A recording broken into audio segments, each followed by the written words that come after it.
Et si vraiment tu tryhards les missions freelance et tu veux toujours le meilleur TGM, tu peux monter genre à 16 000 € super net par mois. Donc quand je dis que je voulais faire de la vente de formation et du coaching, le mec il s'est dit ah ok, le mec il a rien compris, il va devenir youtubeur, le truc qui n'existe pas, il va faire son Squeezie. Quand tu passes freelance en tant que développeur, d'un coup mais tu baises le game français. Il y a toujours des trucs à faire, je me suis jamais fait chier et en fait c'est limite l'inverse et à chaque fois que je pars quelque part, j'ai qu'une envie, c'est de revenir à Bangkok, tu vois. Le mec il gagne 16 000 € par mois, super net, il n'est pas forcément meilleur que le mec qui gagne 2 000 € en CDI. Salut à tous, aujourd'hui je suis avec Lucas Heinz qui est un entrepreneur ici à Bangkok. En fait on vit lui et moi dans le même condo, donc on se voit souvent. Et dans cette vidéo on va parler de lifestyle, d'entrepreneuriat, de comment améliorer son business, améliorer sa vie, l'expatriation. Et du coup toi si tu es développeur en ce moment en France, ça va forcément t'inspirer cette vidéo. Donc je te conseille de regarder jusqu'au bout parce que tu vas voir notre situation ici, combien d'argent on gagne, comment tu peux évoluer dans ta carrière et qu'est-ce qui est possible de faire quand tu es développeur. Et bref on va échanger là-dessus avec Lucas, ça va être super intéressant. Et du coup, salut Lucas, est-ce que tu peux te présenter rapidement? Ouais, donc moi c'est Lucas Heinz, j'ai une chaîne YouTube personnelle où j'explique comment faire pour réussir sur YouTube et j'ai aussi mes propres business sur YouTube, donc c'est surtout YouTube automatisation qui est du coup de comment faire des vidéos automatiquement sans montrer son visage, pas avec l'IA du coup automatiquement avec l'IA, mais plutôt en déléguant à des freelances. Et le long terme, l'objectif c'est de réussir en fait à investir moins d'argent que ce que YouTube te rapporte grâce à la monétisation. Donc voilà. Ouais, c'est ça. C'est ça qui va être très intéressant, c'est que toi, tu as l'habitude de déléguer. Et quand on est développeur, on se dit, est-ce qu'on peut déléguer des choses ou pas? Est-ce qu'on peut... Bon, je vais pas trop parler de trucs un peu interdits, tu vois, mais en gros, des fois, on peut déléguer des choses. Tu vois. Genre, moi, je peux déléguer des choses, que ce soit même pour ma chaîne YouTube ou pour autre chose, et c'est ça qui va être très intéressant. Gaëtan, présente-toi un petit peu déjà pour commencer. Qu'est-ce que tu fais dans la vie et t'as quel âge, par exemple, des choses comme ça? Ouais, donc moi j'ai 30 ans, je suis développeur front-end, donc spécifiquement sur Angular. Donc en gros, je suis lead développeur Angular en freelance. Donc, je travaille pour des clients qui sont en France en ce moment. Donc j'habite par contre ici à Bangkok, donc j'ai du full remote. Et en ce moment, donc j'ai mon freelancing et à la fois j'accompagne des développeurs à faire la même chose que moi, c'est-à-dire à gagner beaucoup d'argent en étant développeur Angular. Comment améliorer leur carrière, que ce soit en France, en CDI, ou passer freelance, gagner plus. Et du coup, c'est pour ça que je travaille tous les jours, c'est pour vraiment monter cet accompagnement tout en bossant pour mon client. Et voilà, je suis ambitieux et j'ai envie de réussir, tu vois. Du coup, pourquoi est-ce que tu t'es lancé spécifiquement dans le freelance? Qu'est-ce que tu n'aimais pas forcément dans le salariat? Qu'est-ce que tu aimes dans le freelance? Et aussi, qu'est-ce que tu aimes dans le business? Et pourquoi est-ce que tu veux quitter le freelance et pour aller dans un business sur le long terme? Ouais. Alors déjà, quand tu es développeur en France, tu vois, que tu es salarié, en gros, la moyenne, ça va être de gagner 2500 super net ou 3000 € super net. C'est la moyenne, en fait, dans ta carrière et tout. Et c'est difficile d'aller plus haut. Et en fait, le freelance, c'est assez spécial pour le monde du développement. C'est que c'est vraiment ultra facile de passer freelance. Tu fais exactement le même métier, sauf que d'un coup, tu gagnes 2 fois plus. Donc déjà, c'est vachement intéressant. Et quand tu gagnes 2 fois plus, l'avantage, c'est que, ok, tu as plus d'argent, ou alors tu as 2 fois plus de liberté.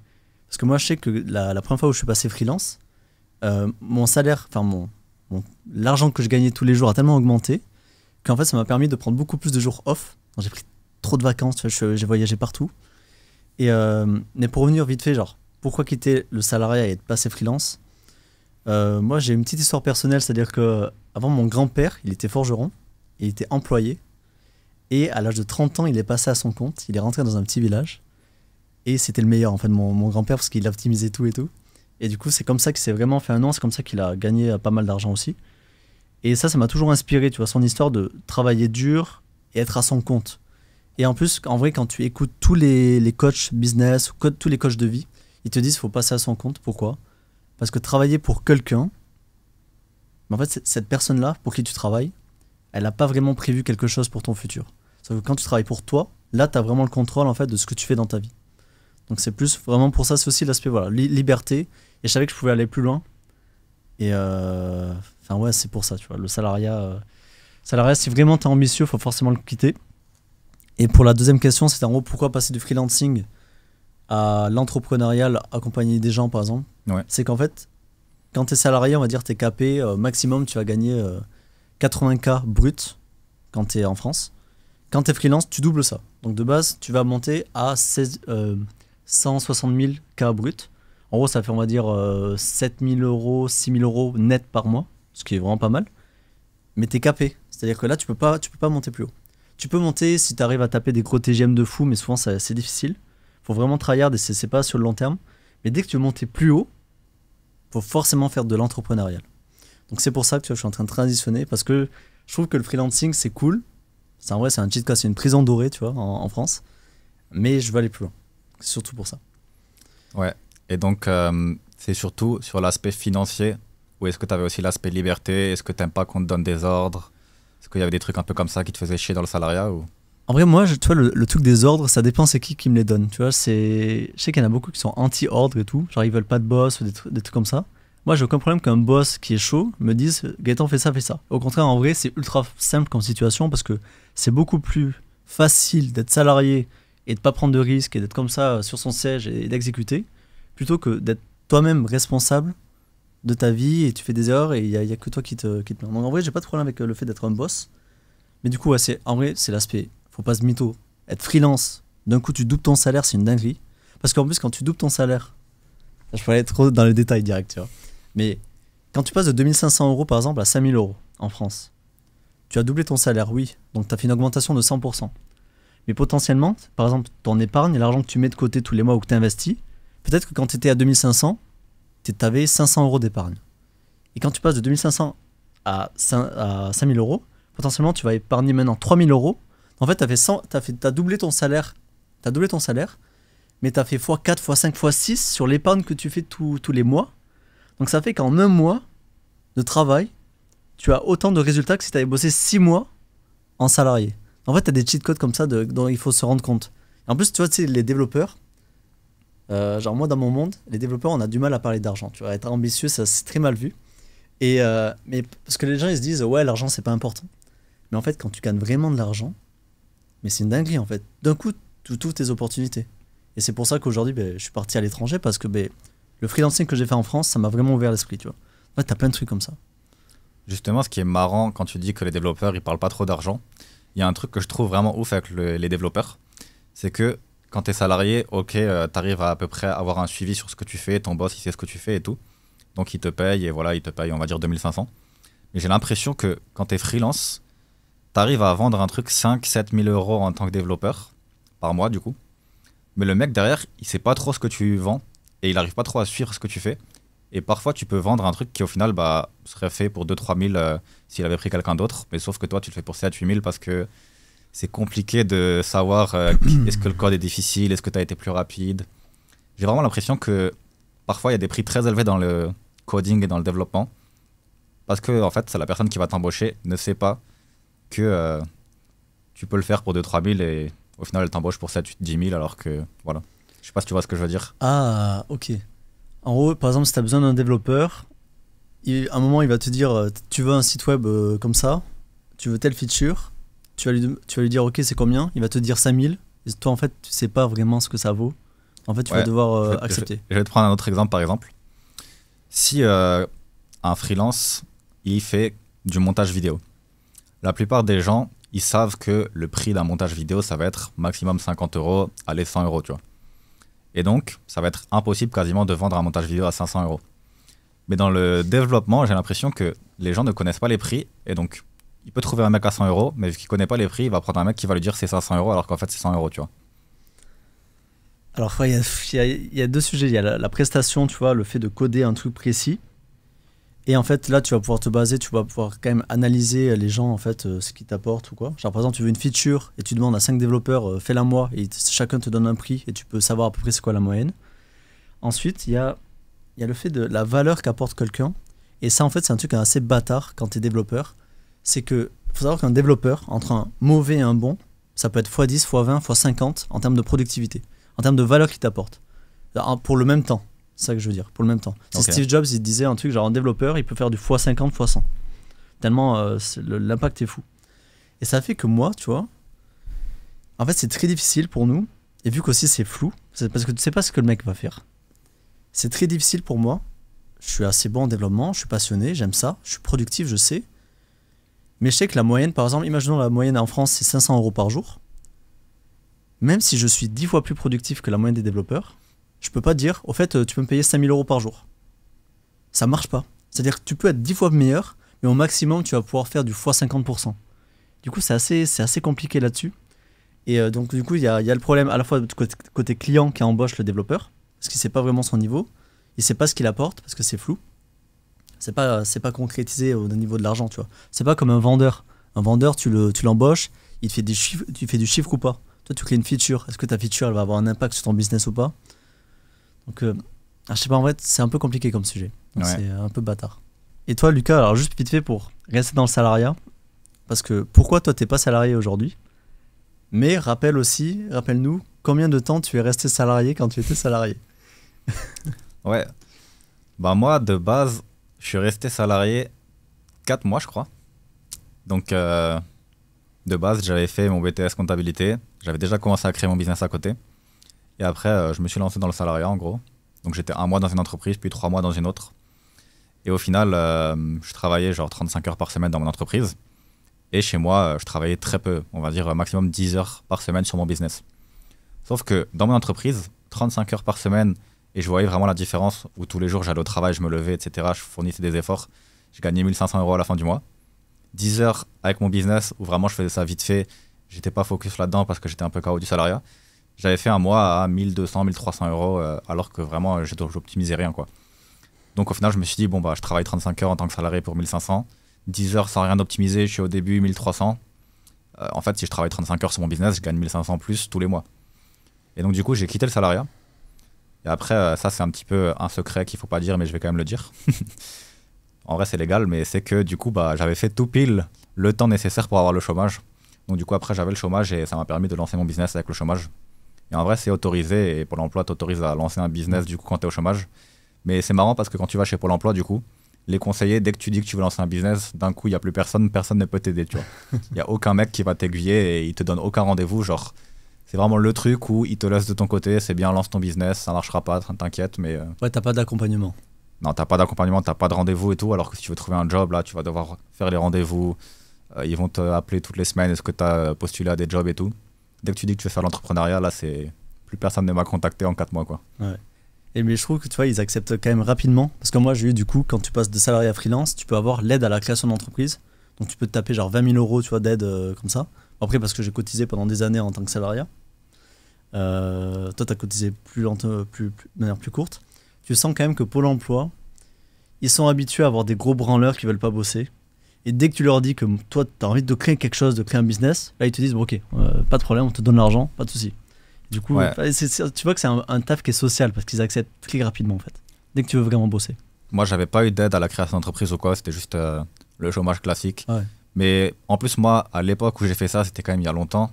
Il y avait peu de gens qui faisaient de la vente de formation, du coaching et tout. Donc quand je dis que je voulais faire de la vente de formation et du coaching, le mec il s'est dit ah ok, le mec il a rien compris, il va devenir youtubeur, le truc qui n'existe pas, il veut faire son Squeezie. Alors que de nos jours c'est possible, tu vois. Tu penses que le mec il était en mode il fait Si, n'importe quoi. il le disait, il me le disait. Il me disait ouais non ça marchera pas, personne ne peut devenir youtubeur, c'est quoi ça. Il me disait que le projet n'avait aucun sens, tu vois. Mais ouais, de nos jours je pense que c'est plus simple parce qu'en vrai bah, ils voient que c'est possible et il y a beaucoup plus de gens qui le font. Ouais. Mais moi quand j'ai commencé c'était mal vu d'être youtubeur, limite tu te faisais insulter dans ta classe et tout. Rappelle-moi, Maintenant c'est un truc de star donc. C'était en quelle année que tu as commencé YouTube? C'était en 2019 je pense, donc c'était il y a 6 ans. Ok. Donc c'était vraiment le tout début de quand il y avait des gens qui commençaient à se lancer dans la vente de formation et tout. Et personne ne connaissait en France et voilà. Pour moi, c'est le genre de petits trucs, genre tu vas pas y arriver, des trucs comme ça, tu sais, des petites piques comme ça, tu vas pas y arriver, c'est n'importe quoi ce que tu fais. Je trouve que ça donne de la motivation, tu vois, pour réussir. Bon, après, ce mec, sûrement tu t'en battais les couilles parce que c'est un random, tu vois. Mais tu sais, ça peut être relancer la motivation. Tu sais, moi, je suis pas mal orgueilleux. Et du coup, dès que quelqu'un te dit, te pique un peu, t'as envie de dire, je vais te montrer, tu vois, je vais réussir. Tu vois. Ouais. Non, moi, les trucs administratifs, c'est vraiment un des trucs que je déteste le plus. Donc, j'y vais, mon cerveau est off. J'écoute ce que le mec me dit, je lui dis ok, et après je repars et je fais ma vie et je fais mes trucs. Je sais que c'est pas quelqu'un qui est employé à Pôle emploi qui va me donner des conseils sur comment créer une entreprise, sinon il serait pas employé chez Pôle emploi, quoi. Ouais. C'est ça. C'est comme, ça fait penser, je crois que c'est une citation de Warren Buffett ou genre un truc comme ça.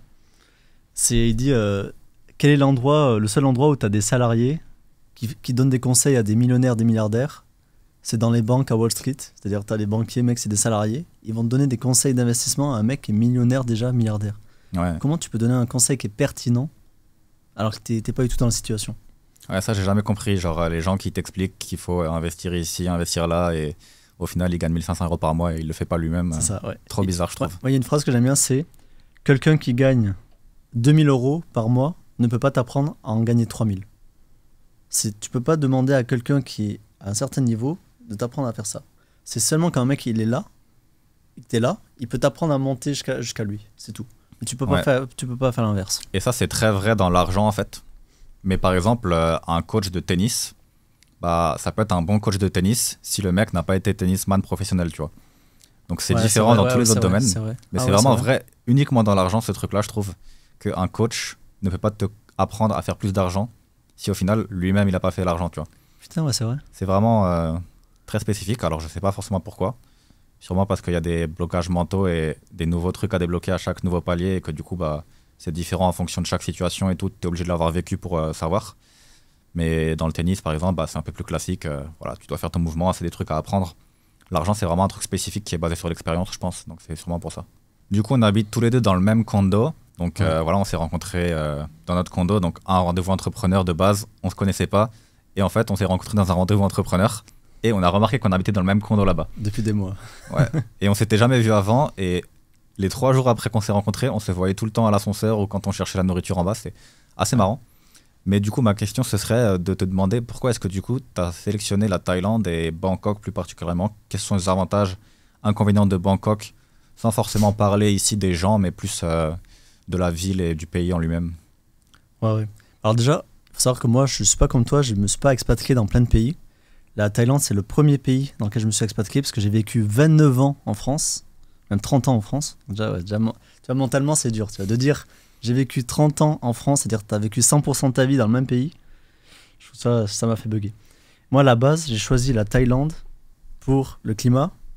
Il faisait très chaud et j'aime ça. Pour les fruits, bon, y a tout le monde qui se fout de ma gueule quand je dis ça, mais en gros, moi, quand j'étais en France, j'ai testé une alimentation frugivore parce que j'avais des problèmes de santé ou quoi, et l'alimentation frugivore, ça m'aide beaucoup, tu vois, niveau énergie ou quoi. Et ici, c'est le pays des fruits, c'est Godlike. Genre, tu sors de chez toi, tu vas au supermarché, tu croises 10 vendeurs de fruits, ils peuvent te découper les fruits, c'est pas cher, enfin, c'est parfait. Là, t'as les litchis, là, en ce moment, t'as la saison des litchis, Godlike. Et donc, t'as les fruits, et par contre, tu vois, l'Asie du Sud-Est ou quoi, j'entends beaucoup parler de gens, tu sais, ils vont au fin fond de l'Asie du Sud-Est dans un truc qui est pas connu. Et moi, je voulais surtout pas faire, tu sais, genre le pionnier qui va à un endroit qui est pas connu encore, qui est pas développé. Moi, je voulais vraiment arriver justement à avoir le confort du développement, le confort moderne, mais dans un pays comme la Thaïlande. Et Bangkok, pour moi, c'est ça. En fait, Bangkok, t'as les avantages d'une capitale, c'est moderne, sauf que c'est dans un pays où le coût de la vie est pas cher, où tout est confortable. En fait, t'as la qualité de vie, rapport qualité-prix qui est godlike, en fait. Et on le voit avec notre condo. Notre condo, si on devait avoir ça en France, déjà, ça n'existe pas. L'offre n'existe pas. Tu n'as pas d'immeuble comme ça, avec une piscine au 37e étage et tout comme ça, des dingueries comme ça, avec la salle de gym et tout, pour aussi peu cher. Enfin, de base, ça n'existe pas. Et si ça existait, ça coûterait, je sais pas, 3 000, 4 000, 6 000 euros par mois. Ouais. Alors que là, on est à moins de 600. Donc c'est pour ça, en vrai, c'est Bangkok aussi, parce que c'est un hub international. Genre, tu peux partir à droite à gauche. Genre, la semaine prochaine, je vais... ce week-end, je pars dans une île pendant 4 jours, tu vois, pour vraiment faire un petit truc de vacances. Et ça, en France, si tu veux aller partir dans un endroit où il fait chaud, enfin, ce soir, en France, il fait pas beau, enfin, c'est compliqué, tu vois, il faut que ce soit l'été. Mais du coup, vu que c'est l'été, autant rester en France. Enfin bref, il y a trop d'avantages. Et aussi, le fait d'être en ville, tu vois, à Bangkok, je sais pas toi, mais genre, en fait, je trouve ça très inspirant. C'est-à-dire, quand tu regardes la vue, tu regardes Sukhumvit avec le BTS qui bouge ou quoi, je trouve ça vachement inspirant. Et c'est pour ça aussi que j'ai pas choisi, tu vois, une petite ville paumée, tu vois. Genre toi, par exemple, est-ce que Bangkok... Pourquoi t'as choisi Bangkok et pourquoi t'es pas allé à Chiang Mai, tu vois, un truc où c'est un peu plus chill, même s'il y a beaucoup de digital nomades là-bas. Genre, pourquoi Bangkok? D'ailleurs, en plus, pourquoi Bangkok après avoir fait plusieurs pays aussi? Ouais. Bah déjà, pour répondre à la deuxième question, avant de répondre à pourquoi Bangkok, faut savoir que dans tous les pays où j'allais, au bout de entre 4 mois et 6 mois, bah, je me faisais chier et j'avais qu'une envie, c'est de partir et de tester un autre pays ou de retourner dans un ancien pays où j'étais. Mais à Bangkok, ça m'est jamais arrivé. Il y a toujours des trucs à faire, je me suis jamais fait chier. Et en fait, c'est limite l'inverse. Et à chaque fois que je pars quelque part, j'ai qu'une envie, c'est de revenir à Bangkok, tu vois. Et ça, il y a vraiment qu'ici que ça me l'a fait. Donc voilà pourquoi je suis à Bangkok, tout simplement. Et en plus de ça, sans même cet aspect-là, tout est optimisé pour le business. C'est-à-dire que tu as des entrepreneurs Il y a les impôts qui sont pas énormément élevés. Tu peux avoir une entreprise classique, LLC, États-Unis, etc. Tout est vraiment optimisé. Mais en même temps, il y a les services. C'est quand même une grande ville, donc tu peux te faire commander n'importe quoi. Ah ouais. Tu peux vraiment tout faire pour réussir dans le business, pour pas cher en plus. Donc ça, c'est un peu, on va dire, la différence avec Dubaï, par exemple, qui est un peu similaire. C'est juste que Bangkok, c'est moins cher que Dubaï, tout simplement. Et aussi, il y a des gens différents, etc. Mais pour parler uniquement de la ville. Et ensuite, pourquoi est-ce que Bangkok plutôt qu'une autre ville? Il faut savoir que, par exemple, j'étais aux Philippines. On était aux Philippines ensemble, d'ailleurs. Et Manila, par exemple, c'est très similaire à Bangkok dans les architectures, par exemple. Il y a des buildings, etc. On a l'impression que c'est comme Bangkok, en fait. Sauf que dans la ville, j'ai l'impression qu'il n'y a pas d'âme. Genre, t'as rien à faire, il n'y a pas d'entrepreneur, tu t'amuses pas. C'est pas inspirant, je sais pas. Alors que pourtant, il y a les mêmes buildings et tout. Mais je trouve qu'à Bangkok, il y a vraiment une âme qui t'inspire à faire des choses. Et t'as la tranquillité. Genre, je sais pas, moi, mais dès que j'étais aux Philippines, je sentais que j'étais plus en Thaïlande. Tu vois. J'étais plus dans le bien-être thaïlandais, sabai, chill. C'est à la fois, c'est plus inspirant Bangkok parce que c'est plus grand, ça a vraiment une identité. C'est Bangkok, tu vois. Manila, ouais, c'est un peu no-name, tu vois. Ouais, Manila, c'est juste une ville où il y a des gens qui travaillent dans des buildings. Et je pense que c'est pareil pour énormément de villes. Ouais. J'ai pas encore trop testé le Vietnam avec Ho Chi Minh City, Da Nang et tout, mais je pense que ça doit être similaire. Mais ouais, je trouve que Bangkok, ça a vraiment une âme spécifique.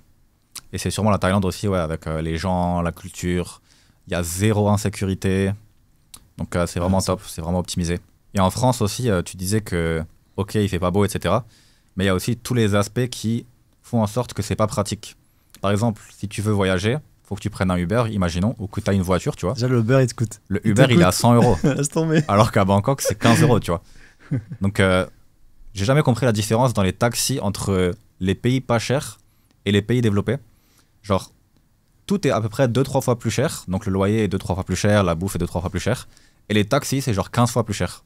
J'ai jamais compris pourquoi est-ce que spécifiquement les transports étaient genre 15 fois plus chers alors que tout le reste était 2-3 fois plus cher. Ah, en vrai, si le salaire moyen français est 10 fois plus élevé qu'en Thaïlande, tu te dis que tout ce qui est activité qui prend du temps est 10 fois plus cher en vrai. Non, mais justement, c'est pas le cas. C'est un peu comme les massages, tu vois. Les massages ici, c'est 6 euros, tu vois, l'heure. En France, c'est 15 fois, en fait. C'est ça, c'est 90 euros l'heure, tu vois. En vrai, parce que c'est le temps, je pense, en fait, qui coûte cher en France. C'est pas seulement ça. Par exemple, la nourriture ou le loyer, etc., c'est pas une aussi grosse différence. Sauf que les taxis, c'est vraiment le truc où il y a la grosse différence.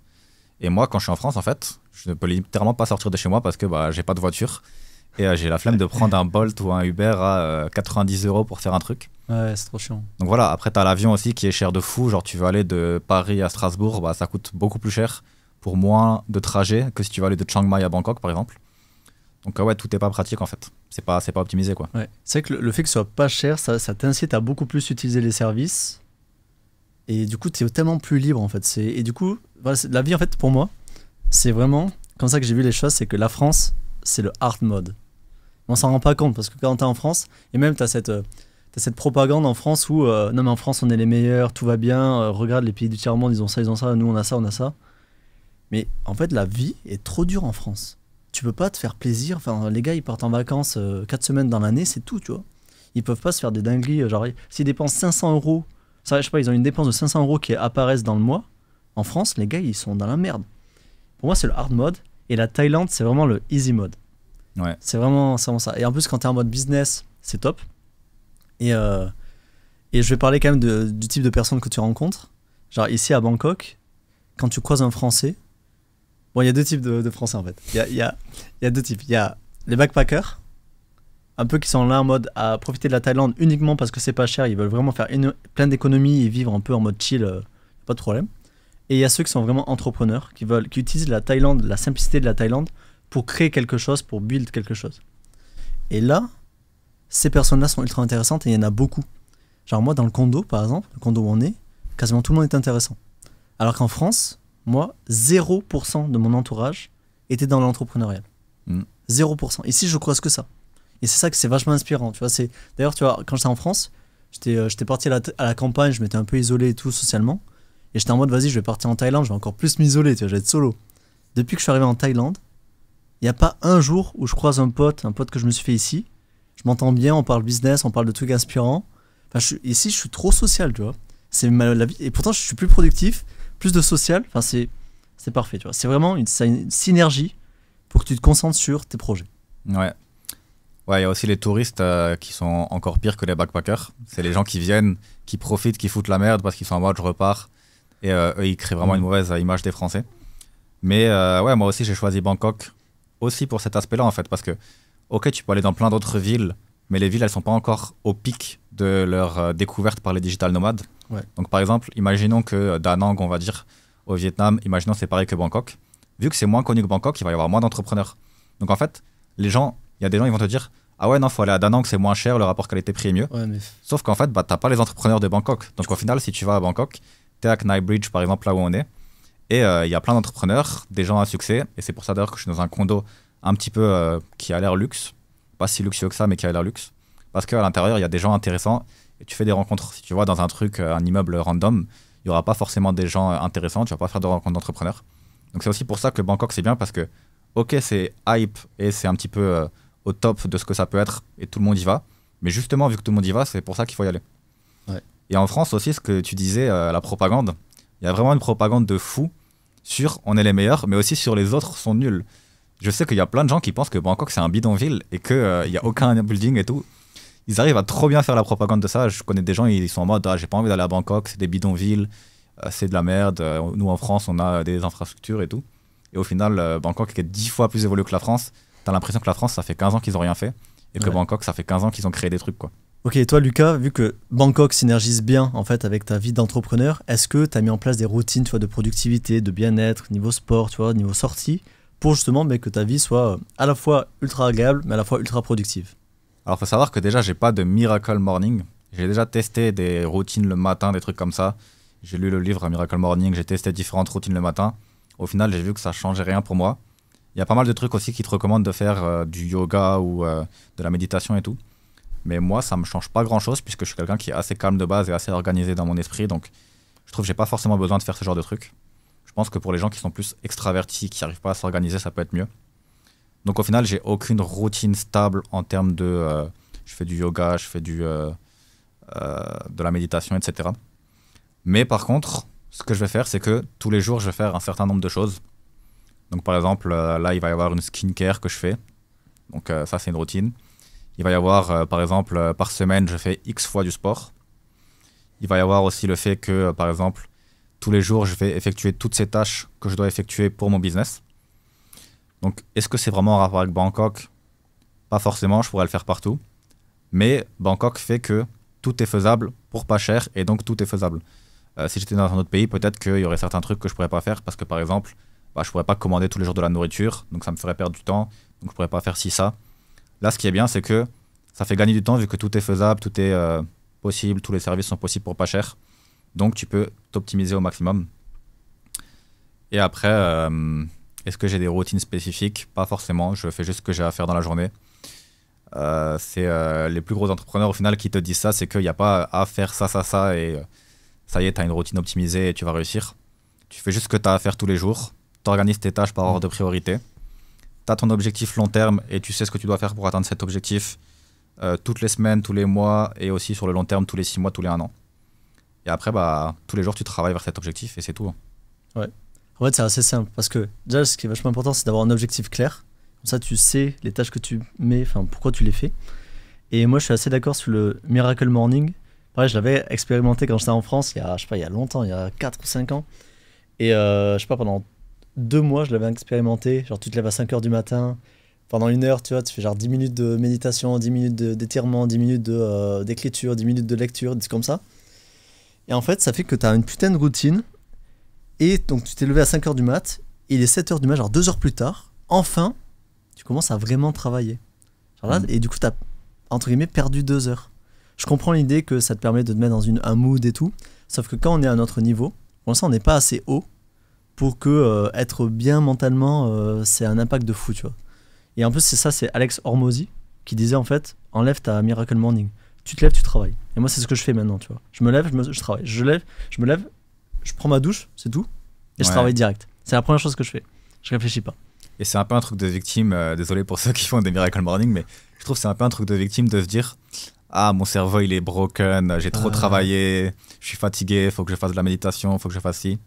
Non, genre, ok, t'es un peu fatigué, mais tu te lèves, tu continues à travailler, et c'est comme ça, genre tous les jours tu dois faire ton travail. Et faut pas se mettre dans un état d'esprit de victime où, à la moindre opportunité, tu vas te dire, bon là, faut que je fasse du yoga, là, faut que je fasse une sieste. Genre, faut juste te donner à fond, travailler et faire ce que tu dois faire tous les jours, en fait. Moi, je fais souvent, enfin, de temps en temps, des exercices de respiration dans la journée, mais c'est souvent quand je sens que je me suis trop niqué la gueule avec la dopamine, tu vois, sur le téléphone. Genre, j'ai maté trop des shorts et des IG, et là, je sens que moi, j'arrive plus à réfléchir, tu vois. Donc là, je vais reset mon corps avec une technique comme ça, ou alors je vais aller faire un massage. Ça, c'est God là qui sait, par contre. Tu vas faire un massage, alors tu sais que t'as l'impression que t'es fatigué, en plein milieu de la journée, t'arrives plus à réfléchir. En bref, t'es niqué, tu vas faire un massage, ça fait que pendant 1 heure, t'as pas le téléphone. C'est à la fois du bien-être, donc tu vas pas à reculons, tu vois, c'est cool d'y aller, ça coûte pas cher, et à la fin tu te sens bien et régénéré, et là tu peux reprendre, tu vois. Moi j'ai ces strats, ouais. Ouais, je disais ça surtout pour parce que tu disais, tu fais 2 heures de Miracle Morning, et après tu commences ta journée, tu travailles, mais au final, la plupart du temps, en fait, ces 2 heures ne sont pas du tout utiles, et c'est des heures de perdu. À la limite, 15 minutes par-ci par-là, ça peut être ok, mais faut pas abuser, faire 2 heures juste parce que tu dois faire toutes tes étapes, mais au final, en réalité, dans toutes ces étapes, il y a 80% que vont pas te servir et que tu fais juste pas ce que tu dois les faire en fait. Et c'est aussi, tu sais, il y a le truc work smart, not hard. Il y a du vrai là-dedans, mais les gens ils entendent work not hard, genre don't work hard, ils entendent ça, genre en gros, le nombre d'heures que tu mets dans le travail c'est pas très important. Sauf que moi j'ai vraiment vu que, bon évidemment il faut partir dans la bonne direction, mais quand tu mets des heures, genre moi quand je mets 4 heures de travail focus au lieu de 2 heures focus, eh ben j'avance 2 fois plus vite. Donc moi c'est vraiment corrélé au temps. Et du coup si je me bouffe là 2 heures, parce qu'en plus, donc moi j'ai 2 choses. C'est que vu que je suis freelance, donc je bosse 35 heures pour mon client actuel. Donc j'ai une mission longue là depuis longtemps, en full remote. Donc c'est vraiment une super mission, super client et tout. Mais ça fait que ça me bouffe 35 heures dans la semaine. Donc ça fait que le temps que j'ai pour bosser sur mes business, sur mon accompagnement, etc., ben tu comprends que c'est déjà beaucoup plus réduit. Et le temps il est précieux.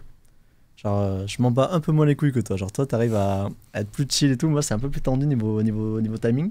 Et ça fait que chaque minute, chaque heure est utile. Et il faut que je fasse attention. Donc, du coup, c'est pour ça que je fais surtout pas de Miracle Morning qui me niquerait, tu vois, genre 2 heures de ma journée. C'est impossible. Si je m'enlève 2 heures, en réalité, je m'enlève la moitié de ma journée. Parce que j'ai que 4 heures, tu vois, pour bosser sur mon business la matinée, tu vois, avant de commencer pour mon client.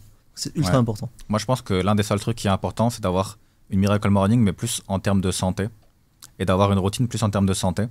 Donc par exemple, à mon niveau, je le fais pas forcément encore, mais optimiser, faire des tests et tout de médecins et voir quelle pilule tu dois prendre pour être en forme ou quoi, quel est le meilleur truc que tu dois prendre, ou aussi du coup la skincare routine par exemple, tous les trucs de santé, ou aussi du coup faire du sport X fois dans la semaine, faire ci, faire ça, travailler ci, ça, etc. Mais vraiment aussi avoir des analyses poussées avec des experts ou ChatGPT selon ton profil, pas juste faire les trucs au hasard.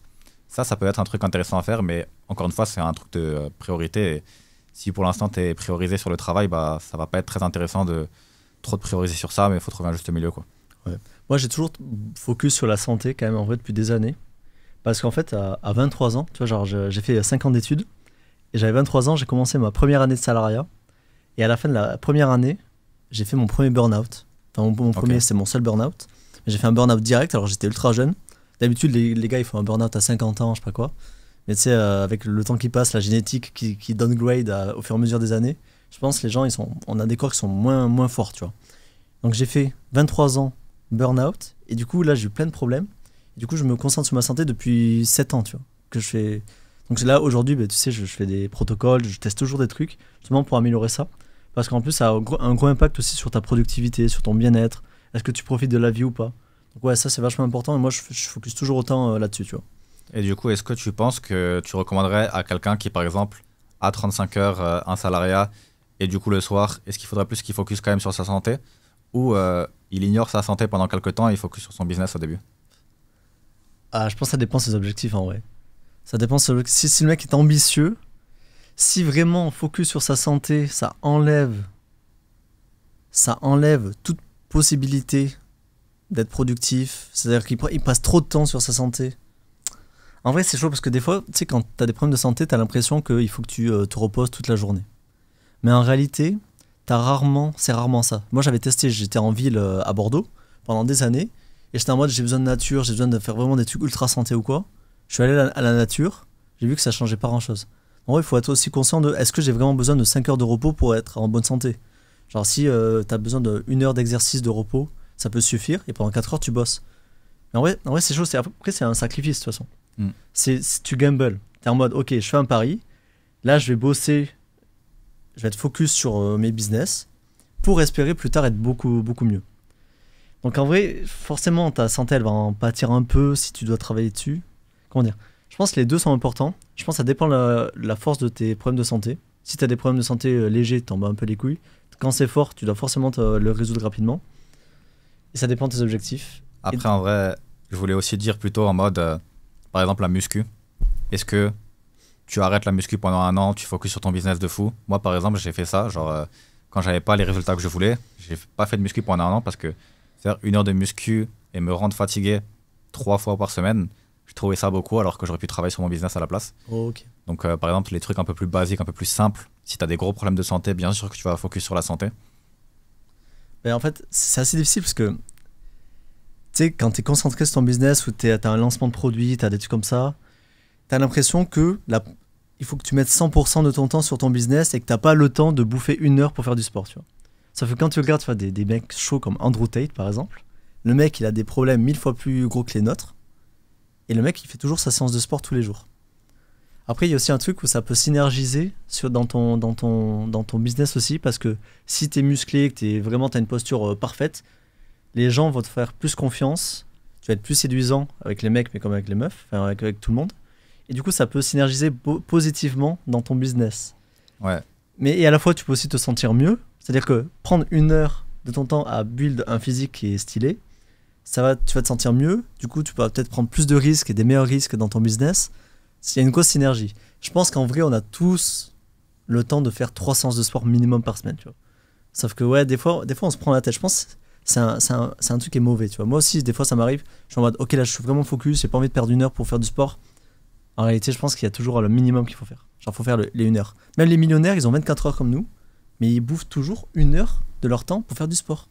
Moi, justement, je trouve aussi que c'est l'inverse. Genre, si t'es millionnaire, du coup, forcément, tu vas faire du sport parce que tu vas mettre ta santé en avant. Et dans tous les cas, ton business, il est déjà là, tu es déjà libre financièrement, tu t'en fous un petit peu.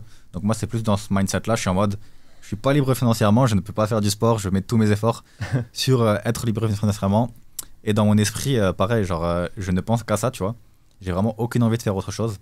Et après, une fois que je suis libre financièrement, du coup, là, j'optimise un petit peu mon sport et tout, et limite, je travaille un peu moins. En vrai, parce que tu as l'effet boule de neige qui continue, donc tu gagnes quand même de l'argent dans tous les cas, et tu peux optimiser, tu vois. Je pense que c'est pas bon en vrai. Je pense que t'es plus productif. Je pense qu'il faut mettre la petite heure de sport, les 3 heures de sport par semaine minimum, tu vois, et ça synergise bien. Ouais. Et c'est que du net positif, le résultat. Je pense que tu vas avoir de meilleurs résultats en faisant le sport, ouais. Mais c'est comme YouTube ou la création de contenu, pour moi qui produit du contenu sur Angular, c'est que je peux pas rush, c'est-à-dire que je peux pas AFK YouTube pendant 2 ans et tout rattraper en 6 mois. Parce que tu sais, il y a un truc, il faut le faire. Genre, tu postes une vidéo, t'attends une semaine, t'en repostes une, t'attends une semaine. Tu peux pas poster genre 50 vidéos en une semaine pour rattraper. Donc il y a des trucs qui prennent du temps forcément. Le sport, ça en fait partie, la santé, ça en fait partie. Les compétences, genre apprendre un sport de combat, ça en fait partie.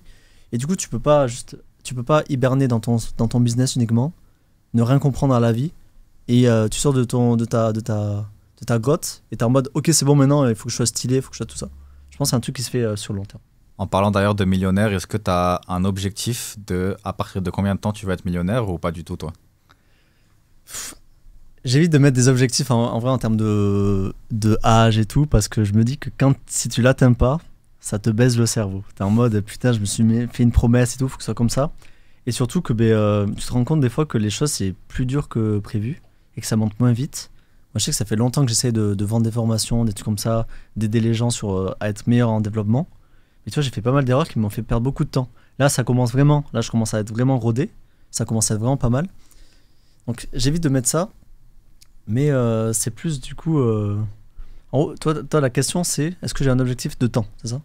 Ouais. Bon, déjà, ce qui est sûr, c'est que j'ai l'objectif, mais le temps, en vrai, je l'ai pas. Même si j'aimerais quand même être millionnaire largement avant 40 ans, c'est important parce que si t'es millionnaire et que t'as 60 ans, t'en fais quoi de tes millions, tu vois, genre t'es claqué, t'as plus de libido, t'as plus rien, tu vois, t'en fais quoi? En fait, je pense que le cheat code, c'est vraiment de réussir à gagner beaucoup d'argent tout en étant jeune. Je pense que ça fait une synergie. C'est-à-dire que si tu as une Rolex au poignet à 26 ans, c'est différent que si tu as une Rolex au poignet à 60 ans. totalement différent. Les gens te perçoivent. Quand tu es jeune et que tu fais de l'argent, les gens ils voient que tu as fait un cheat code. Tu vois. Ils sont en mode putain, ce mec, comment il a fait ça, tu vois. D'ailleurs, c'est là où quand tu passes freelance en tant que développeur, d'un coup, mais tu baises le game français. Parce que d'un coup, tu as minimum 5000 euros super net par mois. Ça peut taper jusqu'à 6000, 7000, facile. Et mec, 7000 euros par mois en France, c'est que les directeurs, des trucs comme ça qui ont des carrières de 30 ans qui y arrivent. Donc en fait, tu peux être développeur, faire 35 heures par semaine seulement, et t'es dans le top, je sais pas, 2% des salaires français. Ouais, je pense d'ailleurs que la question est pas forcément la meilleure question possible parce qu'en fait, la plus grosse différence, ça va pas être quand tu vas devenir millionnaire. Je pense que ça va être quand tu vas commencer à gagner 10 000 euros par mois. Si tu gagnes 10 000 euros par mois mais que t'es pas millionnaire, mais que tu sais que tous les mois tu vas gagner 10 000 euros et que t'es assez stable, au final, t'as la même vie qu'un mec qui a 1 million. C'est juste que ça va prendre du temps pour arriver à 1 million. Et le mec qui est millionnaire, ok, peut-être que du coup, vu qu'il est déjà millionnaire, il va potentiellement avoir une bonne voiture ou une Rolex. Mais le lifestyle, c'est le même. Tu gagnes 10 000 euros par mois, tu débloques tout, tu peux faire ce que tu veux. C'est juste que ça va prendre du temps à économiser, à créer l'effet boule de neige et à avoir du coup le matériel en quelque sorte. Mais c'est surtout ça, c'est arriver à avoir 10 000 euros par mois et à partir de là, au final, ton lifestyle est totalement différent en fait. Moi, je dirais, il y a un truc, quand tu es développeur, pour faire la comparaison, je pense que quand tu es full business, toi tu as un business qui est un peu plus libre que moi. En tout cas, pour l'instant, moi, je suis en transition. Tu vois. Le freelancing, tu n'es pas vraiment libre. Tu as tes 35 heures, tu échanges ton temps contre de l'argent. Tu vois, donc, quand tu gagnes 10 000 euros de chiffre d'affaires, tu vois, en freelance, ce qui est facile à obtenir, genre quasiment tous les développeurs freelance, ils peuvent avoir ça s'ils font les bons trucs. En vrai, tu te sens pas si riche que ça, tu vois, parce que si tu arrêtes de bosser, d'un coup, tu tombes à zéro. Et donc, je pense que le changement, il se fait vraiment quand tu es de 10 000 à dès que tu es à 20 000, 30 000, mais du coup, tu dois plus faire du freelance. Ouais, faut pas faire de freelance en fait dans le calcul des 10 000. Faut que ce soit ton business ou des revenus passifs, quoi. C'est ça, ça change tout. Ouais. Faut pas échanger ton temps contre de l'argent, quoi. Exact. Et du coup, un développeur Angular, il peut gagner combien en tout dans sa carrière? Alors, si il se concentre pas du tout sur sa carrière, il peut rester à 3 000 euros super net toute sa vie. Ce qui est insupportable. Sachant que souvent, tu as fait des études, tu as un skill qui est quand même assez stylé, tu peux être passionné. Mais en gros, on va dire que la moyenne, souvent le mec, il va commencer en fin d'études ou en fin de formation à 2 500 euros super net. S'il reste salarié et qu'il passe lead développeur, tech lead et tout comme ça, il peut peut-être monter à 4 000 euros. Mais vraiment, 4 000 euros, c'est chaud à monter. Il faut vraiment avoir, je sais pas, 10 ans dans une entreprise et il faut galérer, tu vois. Et t'es pas sûr de l'avoir. Franchement, il y a des gars, ils ont 10 ans d'expérience, ils sont toujours à 3 000, tu vois. Dès que tu passes freelance, là, tu vas taper du 5 000 euros super net, minimum. Parce que tu vas avoir un TGM, on va dire, de 400 euros par jour, tu vois. Et là, si t'es bon, tu peux monter plus haut. Donc, moi, je sais que, par exemple, j'ai trouvé une des missions, enfin, j'ai réussi à négocier et à obtenir la mission, je pense, Angular, la mieux payée de France, qui a duré 5 mois. Pendant 5 mois, j'étais à 800 euros TGM. Donc, c'est 800 euros par jour, tu vois, que tu gagnes. Et donc, ça te fait en gros 8 000 euros, 9 000 euros super net par mois quand tu es en France. Et ça, donc, c'est avec les impôts français. Mais quand tu t'expatries, tu peux avoir des avantages et potentiellement, c'est 30% d'impôts que tu vas payer, c'est 40%, 50%. Ils peuvent potentiellement descendre à 5%, voire 0%. Et là, tu vas pouvoir taper potentiellement, mais si tu as une mission classique, tu vas être à 10 000 euros super net par mois, ce qui est déjà pas mal, ce qui est déjà très très bien. Enfin, en vrai, c'est godlike. En fait, on peut s'arrêter là en vrai. 10 000 euros par mois, c'est top. Et si vraiment tu tryhardes les missions freelance et tu veux toujours le meilleur TGM, tu peux monter genre à 16 000 euros super net par mois. Mais ce qui est godlike, tu vois, c'est un truc de fou. Mais ce qui est important, tu vois, c'est de faire les bonnes actions. Parce que la plupart, c'est que aussi, le mec qui gagne 16 000 euros par mois, super net, il n'est pas forcément meilleur que le mec qui gagne 2 000 euros en CDI.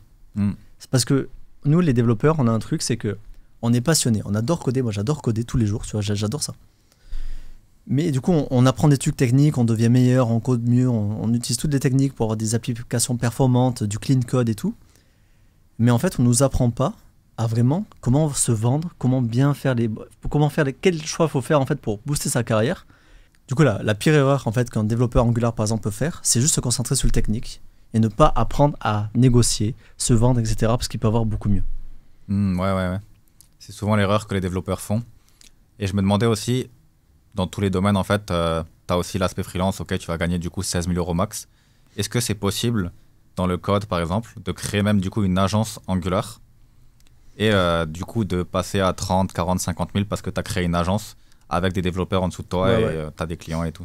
Ouais, c'est possible, mais franchement, quand t'es développeur, je pense que c'est impossible. Pourquoi? Parce que quand t'es développeur, t'es un mec, t'es un technicien. T'es pas un marketeur, t'es pas un vendeur ou quoi. Et en fait, le game des ESN, tu vois, en France, t'as les ESN. C'est les entreprises qui embauchent des salariés ou des freelances pour les placer chez d'autres clients. Donc l'ESN, ce qu'elle fait, c'est trouver le contrat qui fait que tu as bossé pour ce client. Moi, je bosse pas en direct pour mon client. C'est une ESN qui m'a trouvé le contrat, qui m'a mis en relation, ça s'est fait. Du coup, ils prennent leur commission et c'est comme ça en fait, que tu peux gagner de l'argent avec une ESN. Ok. Mais en vrai, c'est ultra compétitif. C'est trop dur. C'est ultra dur. Je sais que par exemple, il y a des gens aussi, ils ont une agence, c'est pas du coup une ESM. C'est par exemple, toi tu t'appelles Gaëtan, tu dis à un mec, pas sur une mission un peu plutôt salarié à 35 heures, mais plus sur un truc en mode je veux une application mobile par exemple. Ouais. Tiens, je vais te la faire. Tu parles avec le mec, tu communiques avec le mec, c'est ton visage. Sauf que c'est pas toi qui fais la mission. Toi, t'embauches un mec qui Ouais. fait la mission en gros. Ouais, ça c'est possible quand tu fais quelque chose au résultat. C'est-à-dire que voilà, quelqu'un te demande, ok, code-moi ça. Ouais. Par contre, quand tu es en mode freelance, le freelance, c'est en fait, tu intègres une équipe de développeurs dans une grande entreprise.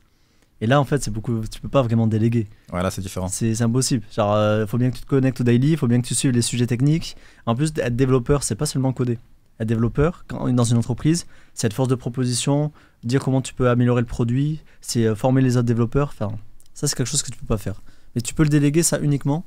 En fait, tu as deux types d'agences. Tu as l'agence qui place des gens chez des clients. Du coup, ça, tu peux pas le déléguer. Enfin, c'est une personne, un bon développeur que tu places. Mm. Et après, tu as les agences qui font au résultat, effectivement.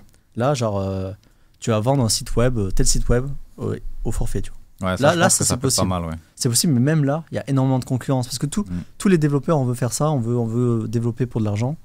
Mais franchement, c'est ultra chaud. Moi, c'est pour ça que je le fais pas, parce qu'en plus, tu dois gérer des humains, tu dois faire le marketing, tu dois faire la vente. Et quand tu es développeur, tu es asocial, tu sais pas te vendre, tu sais rien faire. En fait. Rose, tu as l'impression qu'il faut juste coder. Non, sauf qu'en fait, le business, c'est pas coder. Coder, c'est juste créer le produit. Mais tout le monde, tous les développeurs peuvent faire ça. La partie difficile, c'est vendre, tu vois. Ouais, et en plus, une agence, c'est pas non plus scalable de fou, donc tu vas pas forcément trop sortir de ce que tu veux sortir, justement, qui est d'échanger ton temps contre de l'argent. Tu vas juste potentiellement gagner plus, mais tu vas avoir plus de problèmes, tu vas peut-être travailler plus. Donc, c'est pas la solution, c'est juste une solution temporaire pour te faire gagner plus d'argent. Donc, je pense pas que ce soit très rentable en réalité. Et justement, mais pour toi, comment tu peux scaler? Enfin, comment tu peux réussir avec du YouTube Automation? Comment tu peux faire plus que ce que tu as aujourd'hui, tu vois? Est-ce que du coup, l'agence pour YouTube Automation, est-ce que c'est possible ou c'est pareil, c'est pas scalable? Qu'est-ce que tu peux faire? En réalité, dans YouTube Automatisation, c'est très facile de scale puisque c'est des vidéos que tu publies qui sont long terme et qui te rapportent de l'argent sur le long terme. Donc, à chaque fois que tu publies une nouvelle vidéo, c'est comme si à chaque fois tu achetais un nouveau bien immobilier en fait. Tu as une vidéo qui te rapporte ta vie. Donc, en fait, au bout de 3 ans, si tu as 1000 vidéos sur ta chaîne, tu as 1000 vidéos qui font des vues tous les jours. Ça scale. En plus, ça fait effet boule de neige entre les vidéos. C'est-à-dire que plus tu as de vues sur tes anciennes vidéos, plus quand tu vas sortir une nouvelle vidéo, les anciennes vidéos à l'écran de fin, ils vont montrer ta nouvelle vidéo. Donc, elle va commencer à faire plus de vues directes. Vu qu'elle va faire plus de vues directes, il va y avoir une audience qui va tester ta vidéo. Et donc, si elle est qualitative, YouTube va la mettre en avant, etc. etc. Et ça fait vraiment un effet boule de neige. Donc, ça scale très très facilement. Mais t'as pas besoin de mettre plus d'efforts pour scale. C'est juste une question de temps en fait. Et après, tu peux mettre de plus en plus de vidéos, mais l'objectif, c'est de publier des vidéos fréquemment. Et selon moi, le nombre de vidéos parfait par semaine, si tu veux investir en ayant le montant parfait d'investissement pour rentabilité, c'est une vidéo tous les 3 jours. Tu peux faire une vidéo par jour, ça va être un peu moins rentable du coup. Ou tu peux faire comme des grosses chaînes comme WatchMojo.com, faire 5 vidéos par jour. Mais bien évidemment, les 5 vidéos vont être bien moins rentables que s'ils faisaient une vidéo tous les 3 jours avec plusieurs chaînes YouTube, tu vois, par exemple. J'avais testé, bon moi je fais des vidéos YouTube aussi, mais je suis pas dans l'automatisation. Et du coup j'avais testé de faire genre 2 vidéos par semaine, et j'ai l'impression que c'est le bon chiffre en fait pour monter. Ouais. Si t'en fais une par semaine, je pense que c'est ok, mais si t'en fais plus par semaine, c'est beaucoup trop en fait. Genre YouTube a pas le temps de te faire connaître et de te faire monter. Genre si tu perds en rentabilité. Il faut savoir que j'ai beaucoup testé de faire une vidéo par semaine. Et en fait, quand tu fais une vidéo par semaine, le temps d'une vidéo YouTube, qu'elle meurt, on va dire en quelque sorte, c'est 3-4 jours. Donc ça marche pas parce que vu que tu fais une vidéo par semaine, le temps que tu republies une vidéo, ta vidéo est déjà morte et donc ça crée pas l'effet boule de neige. Ah oui, parce que ça veut dire qu'à la fin de la vidéo, en fait, où le mec il arrive au 3e jour de la durée de vie de ta vidéo, sauf qu'en fait, une fois que la vidéo elle est finie, il a pas d'autres vidéos en vie à regarder. Ouais, et même Est-ce que c'est ça? Aussi, l'algorithme, par exemple, si ta vidéo, elle fait encore quelques vues parce qu'elle n'est pas morte et que tu l'as publiée il y a 3 jours et que tu en republies une, bah, je sais pas pourquoi, mais l'algorithme va refaire des vues sur l'ancienne vidéo. Et du coup, l'ancienne vidéo va quand même continuer à faire des vues, etc., tous les 3 jours. Avec toutes les vidéos, ça crée un effet boule de neige. Si tu fais une par semaine, la vidéo fait des vues pendant 5 jours, elle en fait plus. Tu publies 2 jours après, fait des vues pendant 5 jours, n'en fait plus, etc. Et surtout sur le lancement des chaînes, c'est vraiment important de faire une vidéo tous les 3 jours. Parce que du coup, tu n'as pas l'effet boule de neige vu que la chaîne est nouvelle. Si du coup, tu as déjà une chaîne, que tu as déjà un petit effet boule de neige, c'est OK de publier une fois par semaine. Mais il y a vraiment ce truc-là de publier une fois tous les 3 jours qui fait une très très grosse différence, j'ai trouvé. Et tous les tests que j'ai faits l'ont montré en réalité. Et pour toi, c'est quoi la plus grosse erreur de quelqu'un qui fait du YouTube Automation? Pourquoi il va pas fonctionner? La plus grosse erreur en réalité, c'est d'avoir sélectionné une mauvaise niche. Je pense que ça, c'est la plus grosse erreur. Donc aussi de faire des vidéos que tu as envie de faire et que les gens n'ont pas envie de voir. Il faut faire des vidéos que les gens ont envie de voir, pas forcément ce que tu as envie de faire. Ça, c'est vraiment erreur éliminatoire en gros. Et après, la deuxième erreur, c'est l'erreur typique du je vais réussir à gagner 10 000 euros par mois dès le premier mois et au final, le premier mois, il n'y a pas de vue, j'abandonne. Ouais. Alors que c'est un truc long terme et qu'il ne faut pas penser comme ça du tout sur YouTube, quoi. Ouais. C'est marrant parce que bon, là, c'est dans le game YouTube Automatization, mais les 2 erreurs que tu as citées au début, c'est exactement les 2 erreurs que j'ai fait moi. C'est-à-dire que ouais. moi, ça fait depuis 2018 que j'essaye de faire mon game en fait du YouTube, de partager mes connaissances, tout ça. Et j'ai commencé sur Meteor.js avant de passer sur Angular. Angular, en gros, c'est un des top 3 frameworks populaires dans le monde entier. Donc Angular, il y a du monde. Moi, je suis parti sur Meteor et j'ai bossé sur Meteor pendant 5 ans, comme un gros débile, alors que tu as genre 300 développeurs en France en tout qui se battent là, en duel. Tu dois avoir 10 compagnies en France qui font du Meteor. Et j'ai fait du contenu là-dessus, j'ai fait des formations Udemy, j'ai fait des formations techniques sur mon site et tout. Je me suis pris la tête et en fait, le marché était trop petit. Je pouvais rien faire là-dedans. Et en plus, ça synergisait même pas avec mon activité de freelance. Parce que je faisais de l'Angular depuis des années. Et le deuxième truc, c'est le fait de faire des formations que personne ne veut. Je l'ai refait même, j'ai fait cette erreur en Angular. En Angular, j'ai créé une formation genre Angular SEO. Mais c'est très très spécifique, c'est ultra niche. Et en vrai, le besoin, il est bien, mais que pour certains trucs. Mais en fait, vu que j'étais à fond dans ce sujet, tu vois, j'ai voulu faire une formation là-dessus, mais en vrai, les gens, ils veulent pas ça, tu vois. Les gens, ils veulent soit apprendre Angular techniquement, comment améliorer leur projet rapidement, soit ils veulent savoir qu'est-ce qu'il faut faire pour passer freelance, comment bien négocier leur salaire, leur CDI ou quoi. Ils veulent que ces 2 choses. Mais ils veulent pas Angular SEO, je sais pas quoi. Donc, grosse erreur de ma part. Et c'est bon pour ce podcast. J'espère qu'il t'a inspiré, toi, à aller plus loin en tant que développeur. Je te fais ces vidéos justement depuis notre condo à Lucas et à moi. On est au 37e étage, on a cette petite piscine qui est vraiment pas mal. J'y vais assez souvent. Et justement, si toi, tu es un développeur Angular et que tu as envie de gagner beaucoup d'argent, que tu es ambitieux, je t'invite à aller voir une formation gratuite que je t'ai préparée justement pour toi, où je te montre toutes les erreurs que tu dois absolument éviter pour ne pas passer à côté de ta vie. Parce que si tu fais les mauvaises choses avec Angular, t'inquiète pas que tu ne vas pas gagner beaucoup d'argent, tu vas être stuck dans ton CDI qui est mal payé, alors que tu peux avoir la vie de rêve. Tu pourrais être ici à Bangkok en train de gagner 11 000 euros par mois, ou tu pourrais être aussi à la campagne, là où tu veux. Enfin bref, tu peux vivre là où tu veux et gagner beaucoup d'argent. Donc mec, je te le dis, va voir la formation juste en dessous. Et sinon, je te dis à la prochaine pour la prochaine vidéo. Et abonne-toi, mets un like et voilà. Et dis-moi ce que tu en as pensé en commentaire. Salut, ciao.